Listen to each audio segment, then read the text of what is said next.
ำลังสิพาไปเฮือนหมอเป่ากระดูกอยู่บ้านสมสนุกเมืองปากกระดิ่งแขวงบริคำไซเด้อบรรยากาศข้างทางสวยสดงดงามขนาดแวะไปตามข้างทางซั่วสิฮอดเฮือนแม่นของง่ายเฮาได้เบอร์โทรเฮาโทรแล้วเฮาก็ไปตามทางที่เพิ่นบอกเฮาไกลขัวปากกระดิ่งมาแล้วล่ะเฮาก็เลี้ยวทางขวามือเฮาก็มาตามทาง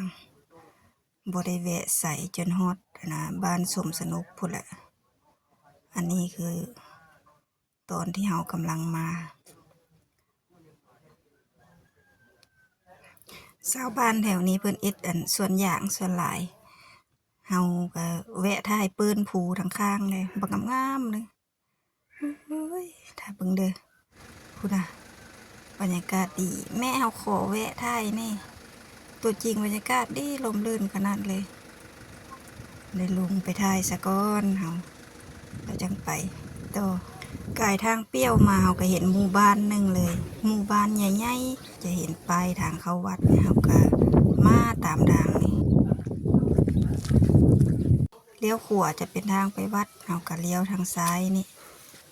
มาตามทางดินแดงนี่งานหมอหันอยู่บนกกไม้หลายๆเห็นกกเผานี่เฮาขี่รถไกลมาเห็นตู้นอนอยู่นี่เฮาก็เอิ้นถามขอถามได้เด้องานนั้นหมอเป่าลูกอยู่ไสน้อเพิ่นว่าค่อยนี่แล้วเพิ่นว่านอนท่าอยู่นี่เพิ่นว่าพอดีเฮาถามถึงเฮือนเลยเพิ่นก็กะเกี่ยมสถานที่ท่าเพิ่นนอนท่าอยู่ตู้ตัวนี้แหละโทรนัดเพิ่นไว้เด้สิ่งที่จะต้องกะเกี่ยมมาหาหมอ1ละแม่นดอกไม้เทียนคู่คายอันนี้มันคายน้ำมันงาคายน้ำมันงามันมี2แนวเนาะ2แนวแล้วก็ตุกน้ำตุกใหญ่น้ำมนต์เอ็ดน้ำมนต์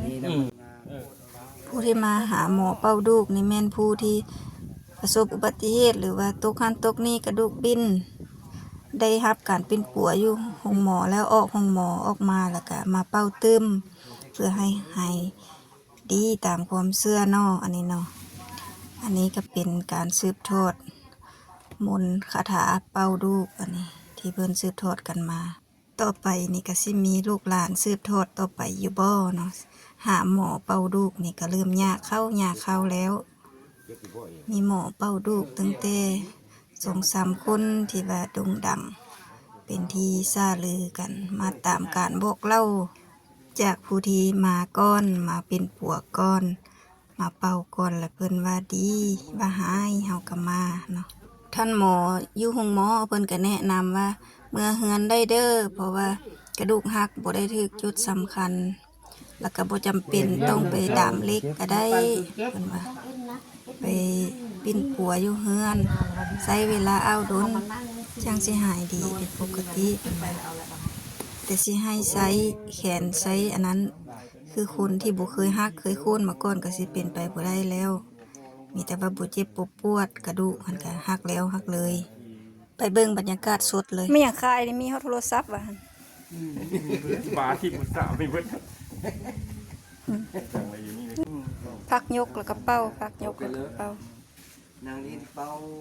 ผู้ใดอยากติดต่อหาเพิ่นก้อนนัดเพิ่นก้อนก็ได้เบอร์โทรเนาะติดอยู่ข้างตูบเพิ่นหน้าบ้านนี่เด้เดี๋ยวสิซูมให้เบิ่งนี่เอาเซฟบ่ทันแล้วกดค้างเอาเด้อภายหลังเป้าแล้วก็มาสะดุดตากับนาทงกวงก็เลยว่าลงท้ายเอาบรรยากาศดีคักงามคันได้มาฮอดบ้านสมสนุกแล้วก็เป็นไปบ่ได้ดอกที่จะบ่ไปเที่ยวสวนอินทผลัมคลิปต่อไปเฮาจะพาไปชมสวนอินทผลัมในเดือนตุลาว่าสิเป็นแนวใด